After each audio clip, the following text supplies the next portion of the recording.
Okay, everybody, this is a really, really great interview that I have with Wane David about his project, Sly and I, and everything that's going to be going on with that. And we'll explain the whole thing throughout the interview, but I just want to give a precursor here. The first 8.5 minutes of the interview, Wayne's voice came in kind of weak, and it's not his fault. It's my fault on my end of the recording. I caught the error during the interview. We paused it, and then we kicked in again. Kicked in with the proper sound, so we just kept going. We went the distance. If you just cannot handle the first 9 minutes, we're just talking about his horror film, which is great. I can't wait to see it, that he's working on. But we kick into the Rocky Talk after the faulty audio. But you can hear it, but don't give up, because it kicks in after proper audio. So thanks for your patience, and Wayne, thank you for your patience. I'm just a ham and egger. What do you want from me, guys? What do you want? Thanks, guys, and enjoy the interview with Wane David.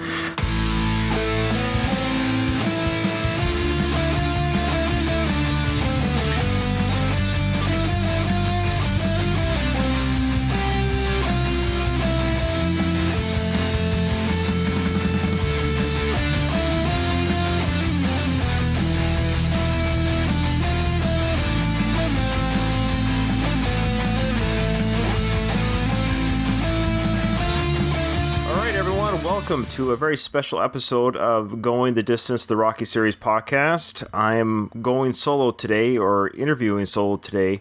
This is Ryan, if you guys don't know. Oh, see, I've got a kid walking in on the door. One sec. Okay, sorry, you're gonna get in trouble with my kids every now and then, so that's one reason why I don't go. That's one reason why I don't go live either. Okay, go play. All right, so with us today we have Wane David. Is that your name? 2 first names? That is, yeah. It was my middle name, but I use that as the stage name. Okay, roger that. Oh, I understood. Incognito, all right.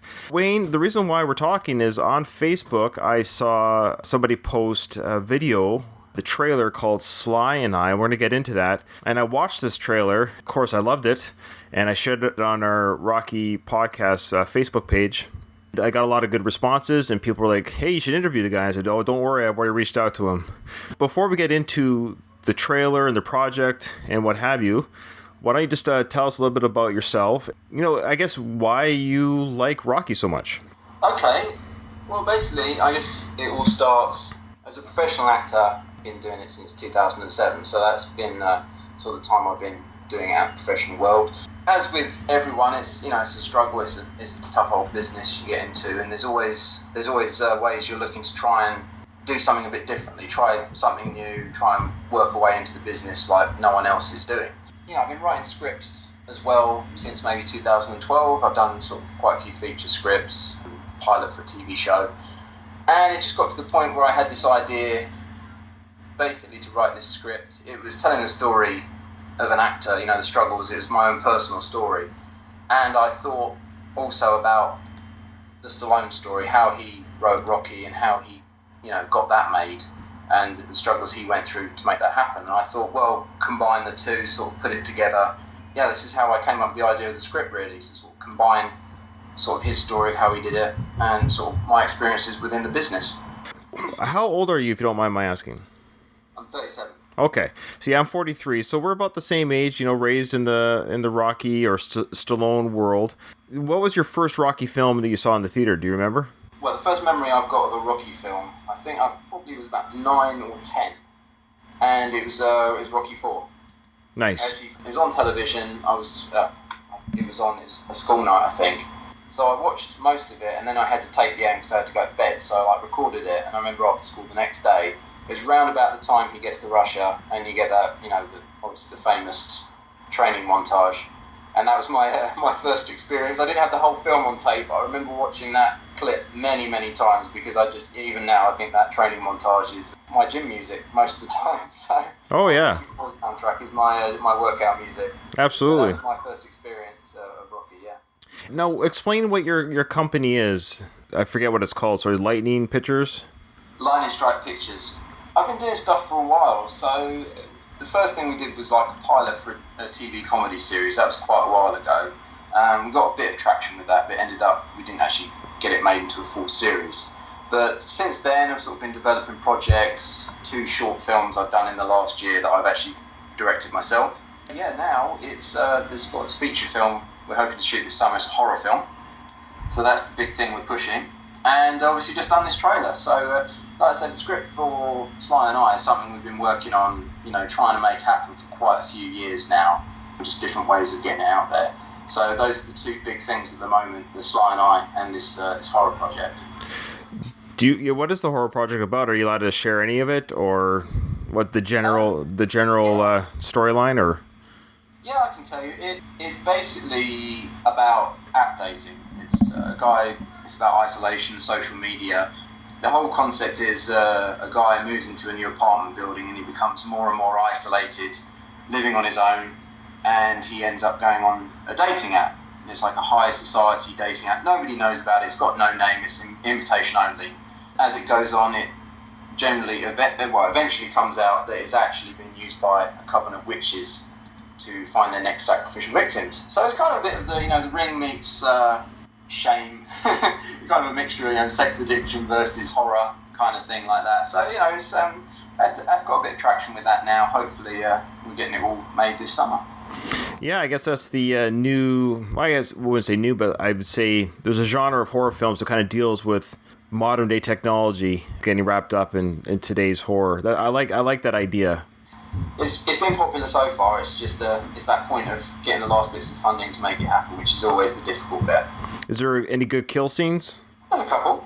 Yeah, I'm sort of going down the route of the sort of John Carpenter 80s style. You're not going to see too much, but it's more about the sort of the suspense and the atmosphere. A bit like The Fog. You never really see a lot of blood in that, but sure, it's kind of it's happening. Yeah, you don't have to answer if you don't want to, but I'm going to ask: is there any nudity? There will be a bit of nudity, yes. See, how do you write nudity? Because you're the writer, you decide, okay, here we go, girl takes off top. How do you write that? And maybe this is the male part of me, but I'm always curious how male writers kind of write in, hey, we're taking off somebody's top here. And how do you feel about when you do that? Well, it depends really how much I'm involved in it, because obviously I'm an actor as well. So if I'm writing these scenes with me in, it's kind of there's a level of awkwardness to it. I actually did a horror film, a short film last year, and it was quite important to the plot line that there was sort of a love scene in it, and I was obviously acting in it as well. So it's just it's one of those things where you got to be a bit careful how you handle it. It's always about what you're comfortable doing really as well. I sort of write it that an embrace, and then that's interpreted as it comes out how it comes out really, is when we do it on the day, how it works with the actress and how people are comfortable with what we're doing. Sure, and I ask with no judgment, because I don't mind that at all in films. I was just curious how it's written. I've never talked to anyone who's written a nude scene before, so you're my first one to ask that question. Yeah, I think it's always kind of like trying to keep it tasteful. I mean, sure. I don't want it to be about that. It's more about more about what's going on within the film. If it's up to me, I try and keep it as minimal as possible. But sure. I think with the edit as well, you've got to have that choice in there, just in case whoever's distributing the film, they might want more. Yeah, sure, understood. Now, before we get into the Rocky talk, I'm just going to stop this recording, not the Skype call itself, and I'm just going to make sure that how it's recording is fine. Then I'll restart the recording for more Rocky talk. Yeah. I feel much better now. So what I'll just say is I'll just now comment to the listeners. So listeners, you probably noticed at the beginning of this interview, and I hope it's been fixed now, but I won't be able to check till we ended this part. But Wane's not through any fault of his own, but just my software. His voice is coming in quiet. I'm going to boost it post-production, but I've got his voice coming through on the desktop now, audio, so I feel much better about that. So we're going to continue, and I get to see Wane now, but Wane doesn't get to see me, so... But for our listeners, it doesn't matter because nobody's looking at us anyways. So yeah, we just finished talking about the horror project you're working on. Is there a title? It's called They're Coming. They're Coming. Okay, I like it. Mm-hmm. Yep. Now, for the Rocky trailer, the Sly and I trailer, number one, I really, really liked it, but I have some questions, and I'm going to post. Okay. I've posted the link on our site already, so anyone that wants to go see that, it's called Sly and I, and you can find it on Vimeo, and also on your website, I'm sure, but Vimeo is a good place. Just Google Sly and I trailer, and I'm sure it'll come up on any Google platform. Yeah, we've got a YouTube link now as well, so it's on there. Well, okay, I got a lot of questions, and I only want you to answer what you want, because I don't want you to spoil the actual storyline per se. Yeah. But regarding what we see in the trailer, I have some questions. So, is he hearing the voices in the trailer or are we just hearing the voices in the trailer of Rocky? Like, we hear some Rocky-isms. We actually hear a couple Sly-isms that aren't actually from the Rocky films, where he says Rambo's a pussy. That's from, I forget what movie that's from. Tango and Cash. That's right. That's right. Did a bit of research to find those, the right voice clips for it. Yeah. So, is your character in the film, is he hearing those voices at those points in the trailer, or are we just being teased that as an audience listening to the trailer? He is hearing the voices. Yeah. Okay. So he hears those voices before he attempts his suicide. I think the idea is it's kind of like the whole Sly character in this. It's obviously open to interpretation, whether he's a figment of his imagination or he is actually a guardian angel. Right. You would look at it and you would think, is this guy, he's either losing his mind or he has got someone who's helping him, and he's taken the role of Sylvester Stallone, who is the main character's hero. Yeah, and I got that, and I like that from the trailer, where we don't want a definite, like when the figure shows up at the end of the trailer and we see this blurry type of not too clear image of Sylvester Stallone. I like that idea, and I wouldn't tell you how to film it at all. It's my hope that we kind of keep it ambiguous throughout the film. Is that the idea? That's normally, that actual part is about 30 minutes into it. Okay. So Sly does physically appear in the film. It's one of those things. It depends what you can do with it.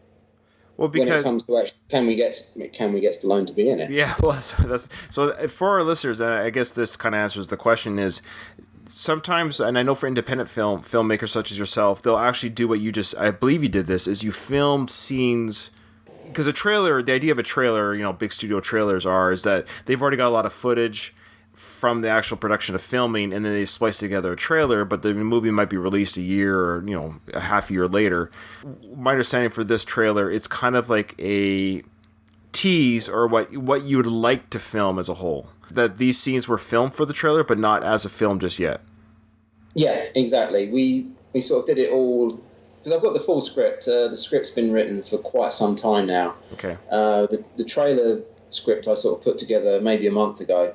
To be honest, it's pretty much almost the first, second draft of it, really, because the idea has always been there, and I kind of had a good idea of what I wanted to show, to try and just sell the idea as a feature concept. Right.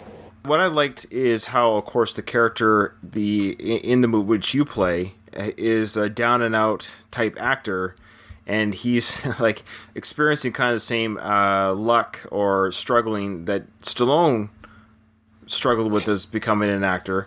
The parts of the parents and the girlfriend basically telling you to let your dreams go. So the question I have is kind of meta here. So, and this is probably what you're doing is, are you drawing from your own life experience that also kind of parallels the life experience of Sly? Absolutely, 100%. I haven't dressed up in a chicken costume. I have dressed up in a costume before many years ago. Right. I have had to be in love with a sandwich, which is in the trailer. Yeah. I think it's one of those things. It's something a lot of actors will relate to because the business is tough. I think it's getting tougher and tougher as it goes. I think the classic story is Stallone's one with Rocky. He overcame all his struggles. He wrote the script and he stuck to his guns and he made it happen. And people relate to that story as an underdog story. Also, as a story about actors, I don't think it's something that's necessarily particularly well known. There's been sort of stuff on the subject, but a film about the life of an actor, and I think it was something that needed to be told. No, I love it, and I love the idea that it's just like, I hate the term meta, but I don't know how else to describe it. The idea that you're doing a film, that you're writing about yourself, about a struggling actor that mirrors the same. It's like a world within a world within a world. It's life imitating art, imitating life. It's kind of, I'd like to believe that that's kind of the USP of it. If you sort of think about it, there's me writing it, trying to get it to Stallone, and the same things happening within the script, and and he writes a script about Stallone being in it. So it's almost never-ending loop. Let's say Stallone, for not, I wouldn't say obvious reasons, but he's Stallone, right? He doesn't agree to go into the movie. How do you work around that? What's your plan to film and or do voice or whatever the work is? Because in the trailer is one thing to piece together some voices, but how much can you do if Stallone doesn't agree? Do you get an impersonator, or how do you do it?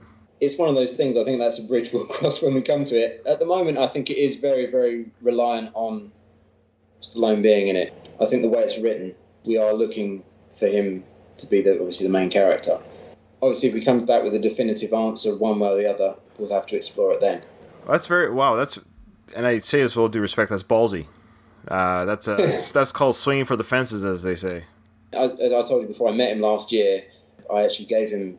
Well, that's another story, I guess. Yeah, that's a long story. But I want to hear it. Let's set that up. I love hearing first-hand accounts. I can sort of give you the version from where it started. I think it was probably March last year. I had the script written for quite a while. As I said, it was always my idea to write this project about to struggle, combined it with Stallone's story. And I had the script probably written for quite some time, maybe a few years even, sort of various different versions, different drafts. And it got to the point last year where I was really determined. I was like, okay, I've got to do something with this now. I've got to try and get this to Sly. Funnily enough, within a few days of me deciding that, it might even have been actually on the day, this event popped up on Facebook, and it was an experience with, the big event. Oh, yeah. Of course, yeah. You're familiar with that. It's, he does you sort of have a nice dinner, and there's a band, and Stallone on stage, and he talks for an hour. We had some of our listeners attend that, so they shared some of their thoughts on that event last year. So that's cool. Yeah, no, it's a really, really fun experience. Yeah, absolutely.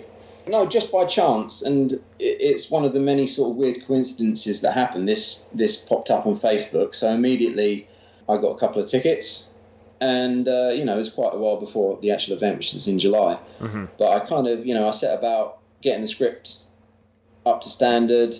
I tried to contact his people many times. I think I contacted his agent, his publicist, production companies and stuff. Not with much success. There's many gatekeepers out there, so it's quite it's quite a trick to sort of get anybody to listen to you, let alone someone as big as Sylvester Stallone. Sure. So it got to about the week before, and I contacted the organizer, and I was trying my best to work something out to get this script to him, and just getting a chorus of no's basically. But the event was actually on his birthday as well, funnily enough. So it was July the 6th last year, actually on the day of his birthday. So I thought, okay, well, I'm going to try and get this to him. I'm going to the event. So I packaged up the script. I got a nice sort of leather-bound case for it, and just a birthday card. Just took it there, made it look like a proper gift for him. And I was staying at the hotel, which is the O2, is the Intercontinental, which is actually where the event was happening. Okay. So I got there nice and early on the day. Again, I kept basically going into the big ballroom where it was happening, trying to speak to the organisers and stuff. And many attempts at trying to work my way in there, sort of saying, I'm from Lightning Strike Pictures, we've got this gift. And again, it was just very, very tough, getting a lot of sort of no's. And it got to the actual time of the event. It was, I tried probably about 5 or 6 times to speak to different people, to see if they could let me into the green room, just to literally, give him the present. All I wanted was to put it into his hands. Wow. Yeah, I was just getting a chorus of no's. And this event is very big. I mean, there's a lot of security there. So I just looked around and I just thought, it was about an hour before he was due on stage. And I thought, it's not going to happen now. I kind of just said, I've done everything I can. I've tried my hardest. Right.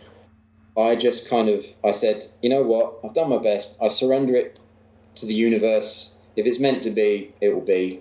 I was kind of not resigned to defeat, but I just sort of, I kind of let go and just said, okay, I'm just going to enjoy the night. But it got to about half an hour before, and I just thought, you know what?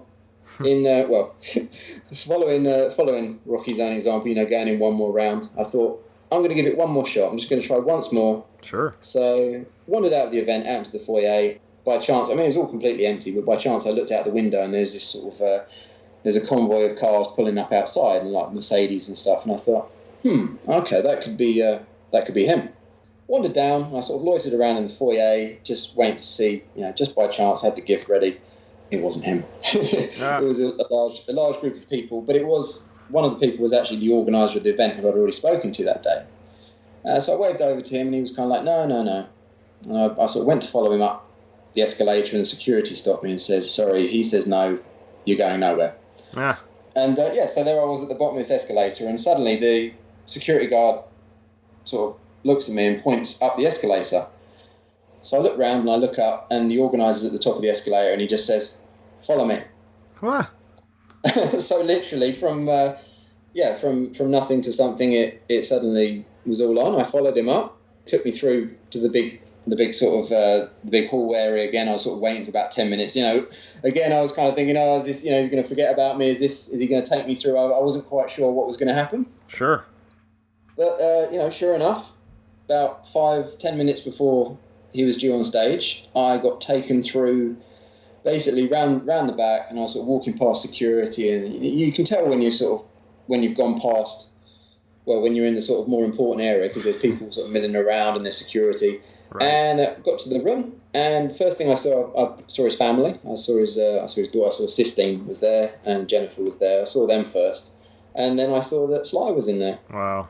Basically got taken through, had the script ready. Almost didn't get to see him as well, because there was someone sort of talking to him in front who'd just been introduced, and literally, like, he almost got called out of the room, but just at the last minute, the organizer sort of pushed me forward and said, "This is my good friend Wayne."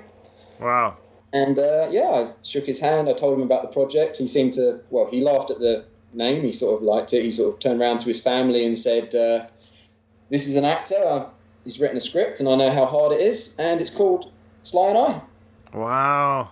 That's that's actually giving me goosebumps. Taking me through. I was getting stressed out here. I was like, "Do you meet him or not?"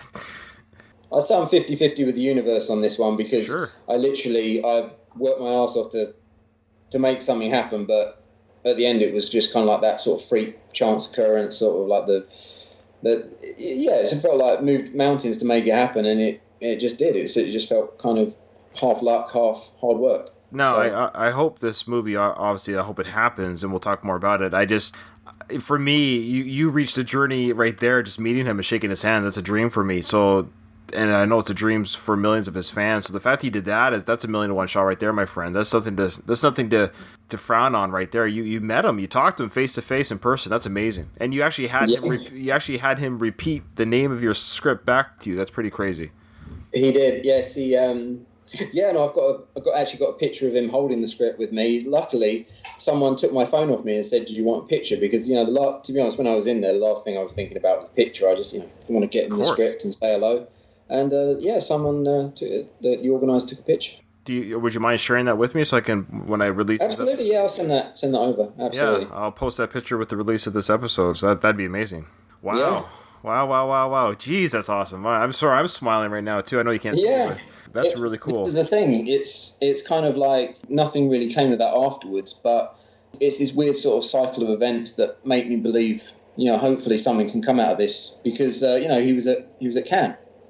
And this is obviously quite a while after with no word, but I was going to Cannes for the first time to promote my horror film, to try and, make contacts out there. By chance, he was there. I literally received an email a few days before the event, and it said Stallone in Cannes. And I was like, wow, okay. That's an interesting coincidence. I'm going to be there for the first time, and he's there promoting the new, it's kind of like it was a homage event to him, but we saw the trailer of the new Rambo film, The Last Blood. So I even managed to get a red carpet ticket for that as well. I thought it's a second chance to meet him. But it didn't happen that time. But just a weird sort of coincidences that keep happening with it all. So it keeps me going, keeps me thinking. Were you in the audience for that interview that he did, that hour-and-a-half interview or whatever that was? I was, yeah. Okay, that was pretty cool. A lot of cool information there.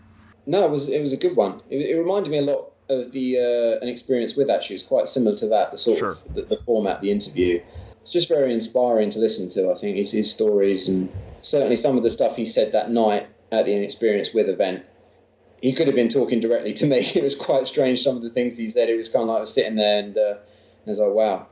He's saying about helping actors with their careers and stuff, and, the story, I think it's relatable to a lot of people, but at that point, after what had just happened, it was a special moment, yeah. So talking about the trailer here, there were some things that made me legitimately chuckle and laugh out loud. One was with your scene there when you're running up those 10 steps.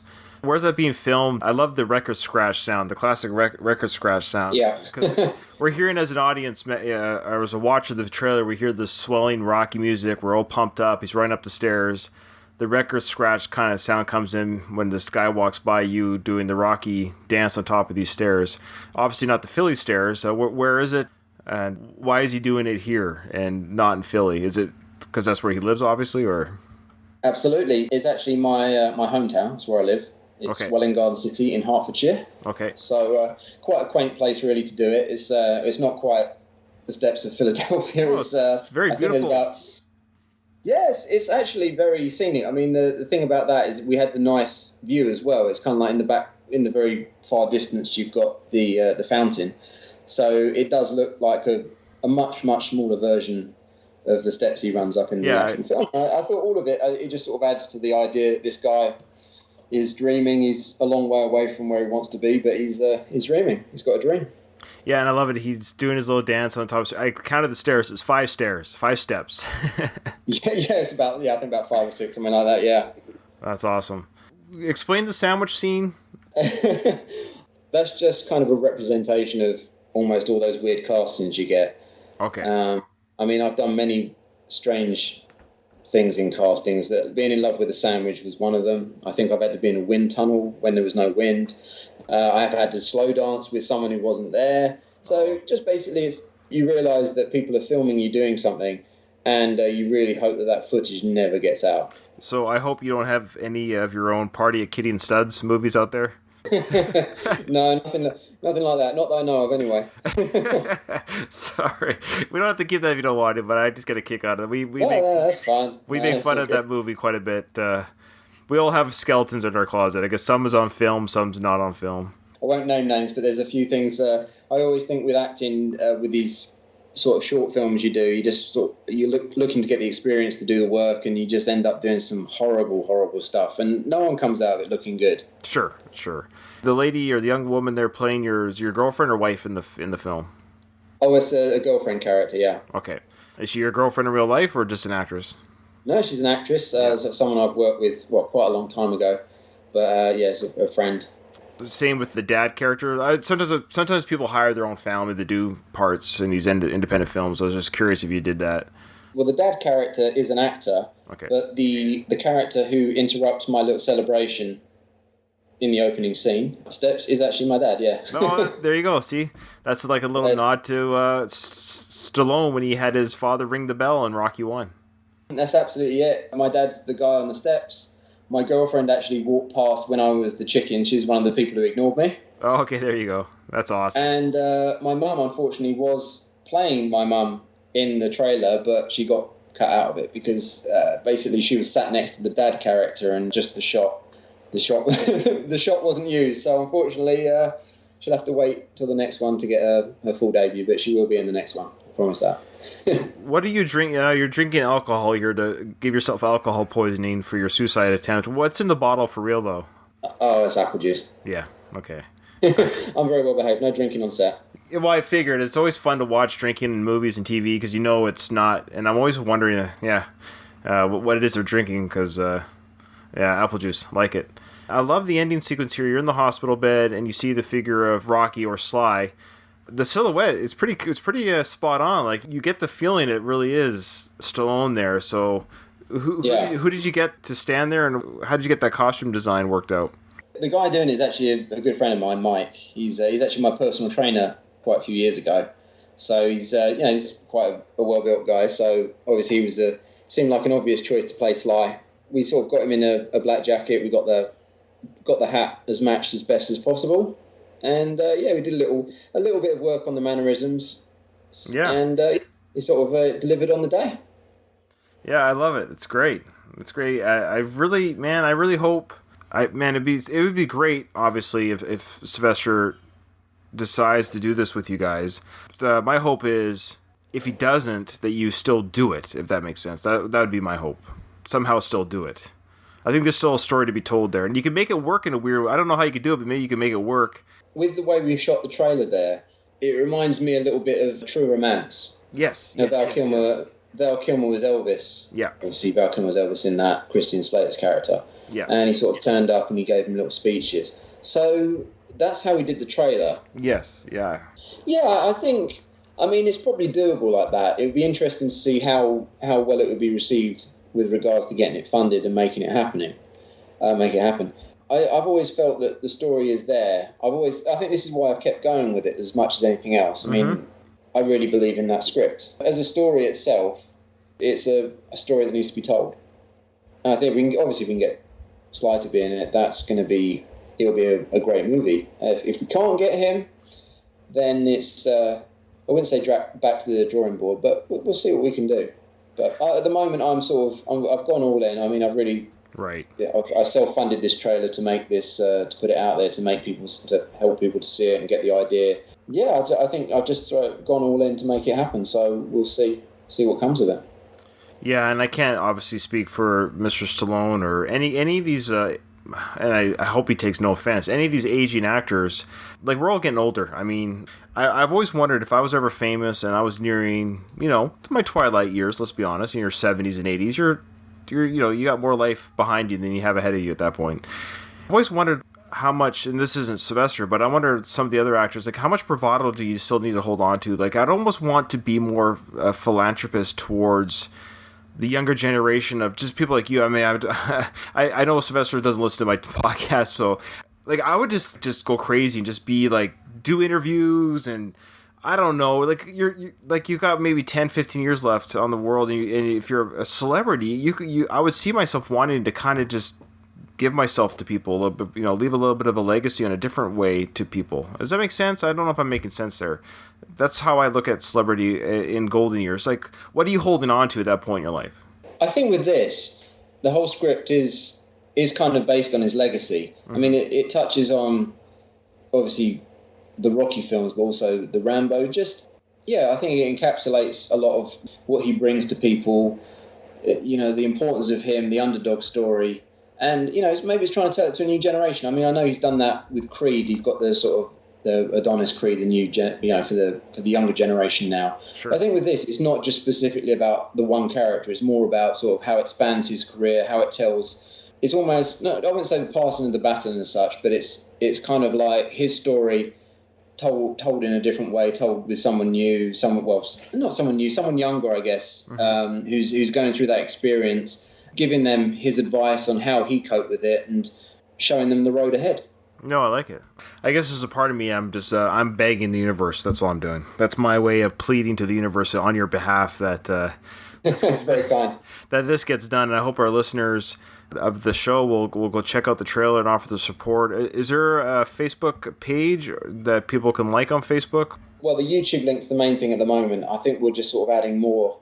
The initial approach has been to go to the production companies and to try and get it to Sly himself. But I think as well, it's just that thing about getting it out there, getting it seen. I think recently something that did very well in a similar sort of style was the Bel Air trailer. Yeah, I don't know if you've seen that. That was the obviously the Will Smith thing. The guy made the trailer about what would happen if Fresh Prince present day. Okay, no, I haven't seen that, to be honest with you, but there you go. And I know there was it's sort of the similar vein. There was a movie that just came out where if the Beatles didn't exist or something like that. And yeah, I think you could say it's sort of comparable to that sort of thing, because I think at its core, it's there's elements of it that have that British comedy. I wouldn't say it was quite a Richard Curtis type film, because it's it's slightly darker and in some ways some of the stories are a little bit darker, and then obviously as it goes on it gets more positive. But yeah, I mean, I could see it fitting into that sort of category. Someone else said Fighting with My Family, which had The Rock in it. Right. Just one of those things that could be an indie film, but you've got that big name actor in it who's everyone's familiar with, that will make people want to see it more. Well, I know I do, and I know the people that watch the trailer do, and that have responded to it on our Facebook page. What are your thoughts on the Rambo Last Blood? How big of a Rambo fan are you, and are you looking forward to this possible last installment of the Rambo character? I'm looking forward to it. I think as with any films in a franchise, you sort of think to yourself when you hear it's coming out, you're wondering what more can they do with it. I was at the screening at Cannes where they showed the sort of teaser trailer, and it does look really good. Yeah, I was impressed by it. Yeah, I'm a big Rambo fan as well. I think the first two are classics for me. Sure. I think the last one was pretty good as well. But the First Blood is a great film. I bought it actually bought it on 4K, and it does look pretty good. It's all been cleaned up and. Oh, I haven't. I would like to get the 4K edition. I love the Rambo movies, but definitely the 1-2 punch of First Blood and the First Blood Part 2 is it's pretty fun, pretty fun films. So, what would you rather have, and do we want it? Do you want a Rocky 7 or a Creed 3? Which one would you prefer? Oh, that's a tough one, because I think he's kind of said that he's done his last Rocky film now, isn't he? I think he said that, but then he was sort of... Yeah, then he kind of hinted at, Sly, I love him, but sometimes he's great at just, I don't know, teasing the public, or he's always full of ideas. It doesn't necessarily mean he's serious about making them into realities, but he did tease at the idea that he had a really good story for another Rocky film, and that that he takes some sort of undocumented immigrant maybe under his wing. Yeah. It's a tough one. I think there's probably still another movie left in the Creed legacy. So I think, it'd be nice to see where the character goes after this last one. Interesting. The only thing that frustrates me with the Creed films is kind of like you don't see Rocky fighting. You watch all the other ones and you really just want to see Rocky Balboa out there in the ring, don't you? You do. We haven't gotten to the Creed films yet on our podcast as far as like in-depth discussions. We touch on, of course, throughout our episodes, but we go through the films in order. We're on Rocky 5 right now. I would say the strongest part of the Creed films, and I say this with no derision, is when Rocky's on the screen. Yeah, I think really it's kind of one of those things. It's combining the old and the new, isn't it? Because there's fans of the originals like ourselves who sort of, you go and watch this and it's kind of like it's as much about seeing Rocky on screen as is seeing the actual film. Right. It's mostly about that, I think. But then you've got sort of obviously Creed. It's for a new generation who aren't so familiar with Rocky, and you kind of hope it's like what they've done with a lot of the films, like the Star Wars films. You hope that sort of encourages younger audiences to go back and watch all these great films, because a lot of them don't. And that's my understanding. Is I've heard from social media chatter that people who watch the Creed films who've never seen Rocky films actually legitimately have said, I want to go back and see these Rocky films because they've enjoyed the character. Absolutely. Yeah, that's kind of what you want, because they're missing out if they don't. Oh, agreed. Well, Wayne, it's been an absolute pleasure. So for our listening audience, this is Wayne David. He's the head of development at the Lightning Strike Pictures. You can find his website, I got it here, www.lightningstrikepictures.com. The movie that we're begging the universe to get made with Sylvester Stallone is called Sly and I. That's the name of the trailer, the teaser trailer. I would call this like an idea trailer. This is what you want the world to see as a whole film at some point, is my understanding. Absolutely. It's the first part of the film that gets us to where we actually see Stallone. Okay, so. I see. Okay, there you go. That's a good way to bring it. So this is like, had this footage been filmed, this would only be about half an hour into the film.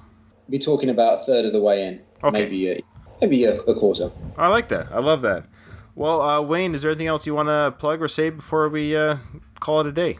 I think we've covered it. Yeah, I think thank you for letting me come on here and talk a bit about it. And like I said, it's great to hear that you like the idea, and for sure I'm doing my best to make it happen. I'm as big as a Rocky fan as they come. I'm as big as a Stallone fan as they come. So I would say that if I like this, not to say that anyone's like me, but I would say as a Stallone fan, as a Rocky fan, I want to see this happen, and I'm sure the listening audience would feel the same way. So good luck to you, Wayne. Thank you very much. Keep in touch, and I want to be your first interview when you get this thing made. Absolutely. All right. Talk to you soon. No worries. Bye. Cheers, man.